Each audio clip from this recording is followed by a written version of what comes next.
Jail खाना जात department में इश्तिहार हुआ था ईटा के थ्रू, और लास्ट डेट अप्लाई की मेरे ख्याल में 7 नवंबर थी। अब वो चली गई है, तो इस वजह से ईटा ने उसका सलेबस जारी किया है।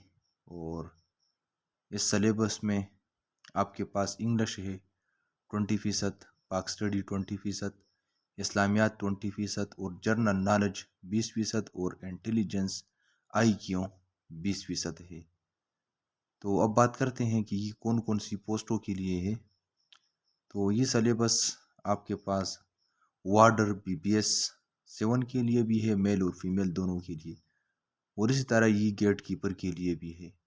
गेट कीपर के लिए कोई अलग सलेबस जो है वो जारी नहीं किया जाएगा, बल्कि यही सलेबस गेट कीपर, वार्डर मेल और फीमेल दोनों के लिए है। और इसके अलावा इंग्लिश जो है 20%, ये आप कहाँ से पढ़ेंगे और कहाँ पर आपको ये मिलेगी। तो इसके लिए आप क्लास 3 से लेकर क्लास 10 तक गवर्नमेंट ऑफ खैबर पख्तूनख्वा की जो किताबें हैं इनको पढ़ें। और ये मैं आपको गारंटी देता हूँ कि अगर आपने ये किताबें सही तरह से पढ़ी तो आप 20 में से 17 या 18 MCQs जो है वो ज़रूर करेक्ट करेंगे। इसी तरह पाक स्टडी के लिए आपको सिर्फ और सिर्फ 9-10 की जो पाक स्टडी है वो पढ़नी है, और ये आपको सिर्फ और सिर्फ खैबर पख्तूनख्वा की किताबों में ही मिलेगा। 9th में पाक स्टडी है और 10th में भी पाक स्टडी है। और आपको पता है कि 7th 8th और 5th 4th वगैरह में पाक स्टडी जो है वो नहीं है, पेवर पाक स्टडी नहीं है। पेवर पाक स्टडी सिर्फ 9-10 में है, तो इस वजह से आप 9-10 को बहुत ज़्यादा देके और लाजिमी देके, क्योंकि ये 20% है, और 20% आपको पता है कि पासिंग में और मेरिट में जो है बहुत ज़्यादा किरदार अदा करता है। इसी तरह इस्लामियात 20% है। जहाँ तक मेरा मशवरा है तो आप 8 तक A to Z पढ़े, क्लास 3 से लेकर या 4 से लेकर 8 तक, और आगे 9-10 की जो इस्लामियात है, ठीक है, उसमें ऐसा कुछ नहीं है कि जिससे पुलिस लेवल पर MCQs बनाए जाए। तो आप लोग ऐसा करें कि कम से कम 8 तक जो है बहुत लाजिमी पढ़े और बहुत ज़्यादा पढ़े। तो इंशाल्लाह मुझे उम्मीद है कि 20 में से कम आपके मार्क्स जो है वो 16-17 तक आ जाएंगे। इसी तरह जनरल नॉलेज है 20%, और जनरल नॉलेज के लिए मेरे ख्याल में 5th तक तो किताबें हैं, क्योंकि 3rd 4 की किताब भी मैंने देखी है ना जनरल नॉलेज की, और इसी तरह फर्स्ट और सेकंड में भी है। आप इन किताबों को भी देखिए तो 2-3 किताबें हैं और बहुत सिंपल सी है, आसान भी है और शार्ट भी है। और इसके अलावा इंटरनेट वगैरह पर आप इसको देख ले तो वो आपको ज़्यादा फ़ायदा जो है वो दे सकता है। किताबों को भी देखें, चूँकि किताबें हमारे पास जनरल नॉलेज की इतनी है नहीं, ठीक है, तो इस वजह से अगर आप बाहर से भी देखें तो अच्छा रहेगा। अब इंटेलिजेंस आई क्यों क्वेश्चंस है। आई क्यों क्वेश्चंस भी 20% है, और आई क्यों क्वेश्चन जो है ये मेरे ख्याल में सिंपल सवालात होंगे, लेकिन कुछ इस बुनियाद पर होंगे कि आप इसमें थोड़े बहुत कंफ्यूज ज़रूर होंगे। यानी कुछ रेशियोज मैथ्स के सवालात होंगे, इसी तरह अलजेब्रा के कुछ सवालात होंगे, एज से रिलेटेड सवालात होंगे, ठीक है, और जनरल मैथमेटिक्स के सवालात होंगे, लेकिन थोड़े बहुत कन्फ्यूजन वाले होंगे, क्योंकि आई क्यों लेवल है, ठीक है। और इसके अलावा सबसे बड़ी बात यह है कि इसका जो मेरिट बनेगा वो ईस्टा कोड पर बनेगा, ठीक है। और ईस्टा कोड का मतलब ये है कि जिन लोगों की मैट्रिक में और FSC में फर्स्ट डिवीजन है, ठीक है, तो वो बहुत ज़्यादा फ़ायदे में है, ठीक है।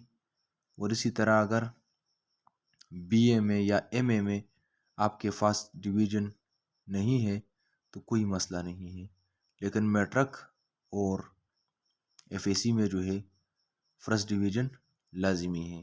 اب میں آپ کو بتاتا ہوں کہ اس کا میرٹ جو ہے وہ کیسے بنے گا۔ دیکھیں، اگر کسی بندے کا میٹرک میں فرسٹ ڈویژن ہے، ٹھیک ہے، تو اس سے 35 مارکس جو ہے ان کے ٹیسٹ میں لگیں گے۔ اسی طرح اگر آپ کے مارکس ایف اے سی میں بھی زیادہ ہے اور آپ کا فرسٹ ڈویژن ہے، ٹھیک ہے، تو 35 مارکس ایف اے سی سے لگیں گے۔ اب کتنے ہو گئے؟ 70 ہو گئے۔ اسی طرح 6 مارکس جو ہے آپ کے بی اے سے لگیں گے، چاہے فرسٹ ڈویژن ہو، سیکنڈ ہو، تھرڈ ہو، جو بھی ہو، ٹھیک ہے، لیکن مارکس وہی 8 ہی ہوں گے۔ اور اسی طرح 2 مارکس جو ہے وہ آپ کے ایم اے کے ہوں گے، ٹھیک ہے۔ ٹوٹل کتنے ہو گئے؟ 35 70 میٹرک اور ایف اے سی اگر آپ کا فرسٹ ڈویژن ہے، ٹھیک ہے۔ اور اسی طرح 6 ٹوٹل 76 ہو گئے، ٹھیک ہے۔ اور اسی طرح 2 مارکس جو ہے وہ ایم اے کے 78 ہو گئے، ٹھیک ہے۔ اور اسی طرح باقی جو مارکس ہے وہ انٹرویو کے ہیں اور ایکسپیرینس سرٹیفکیٹ وغیرہ کے ہیں، ٹھیک ہے۔ اسی طرح اس کا میرٹ بنتا ہے، اور ٹیسٹ جو ہے یہ صرف اور صرف آپ کو پاس کرنا ہوتا ہے۔ ٹیسٹ سے جو ہے آپ کے میرٹ میں 1 نمبر بھی نہیں لگے گا، ٹھیک ہے، چاہے آپ 99 لے یا 40 لے، بات ایک ہی ہے۔ صرف اور صرف آپ کو ٹیسٹ پاس کرنا ہے۔ اگر آپ نے ٹیسٹ پاس کر لیا تو باقی میرٹ جو ہے وہ اسٹا کوڈ کے فارمولے پر بنے گا، ٹھیک ہے۔ اور اسٹا کوڈ فارمولہ میں نے آپ کو بتایا فرسٹ ڈویژن کا، اور باقی جو سیکنڈ ڈویژن ہوتا ہے جس لوگوں کا، ٹھیک ہے، تو اس کے مارکس پر 70 کی بجائے میٹرک اور ایف اے سی کی 53 لگتے ہیں میرے خیال میں، ہاں 53 ہے، ٹھیک ہے۔ اور اسی طرح تھرڈ ڈویژن والے جو ہے نا وہ اس چیز کے لیے اہل نہیں ہوتے۔ تو اس وجہ سے اگر آپ کا فرسٹ ڈویژن ہے تو آپ پھر بھی ٹیسٹ کے لیے جو ہے تیاری کریں، کیونکہ ٹیسٹ تو آپ کو لازمی پاس کرنا ہے۔ اور اسی طرح اگر کسی کا سیکنڈ ڈویژن ہے تو اس کو بھی ڈس اپوائنٹڈ نہیں ہونا ہے۔ دیکھیں، اگر آپ کے علاقے میں فرسٹ ڈویژن والے نہ ہوں تو پھر انشاءاللہ سیکنڈ ڈویژن والے جو ہے ان کو موقع ملے گا۔ تو اس وجہ سے تیاری جاری رکھیں۔ پھر بھی اگر آپ لوگوں کو کوئی مسئلہ ہو تو آپ ہمارے ساتھ ڈسکس کر سکتے ہیں۔ اور اسی طرح اگر آپ لوگوں نے مجھ سے ڈیمانڈ کی جنرل نالج، انٹیلیجنس، آئی کیو، اسلامیات، پاک اسٹڈی، انگلش وغیرہ کی، تو میں آپ لوگوں کو بتا دوں گا۔ اور اس پر بھی اگر زیادہ نہ ہو تو کم سے کم 20 سے 25 ویڈیوز میں بہت کم دنوں میں یہ آپ کو کلیئر کر لوں گا، بشرطے کہ آپ مجھے بتائیں کہ ہمیں اس چیز کی ضرورت ہے، ٹھیک ہے۔ اور باقی میں نے آپ کو اسٹڈی کا سورس بھی بتایا، اسٹا کوڈ کے بارے میں بھی بتایا، اور فرسٹ اور سیکنڈ ڈویژن کے بارے میں بھی آپ کو بتایا، اور آپ کو ان تمام تر حالات سے آگاہ کیا۔ اور باقی آپ کی قسمت آپ کے ساتھ ہے۔ شکریہ۔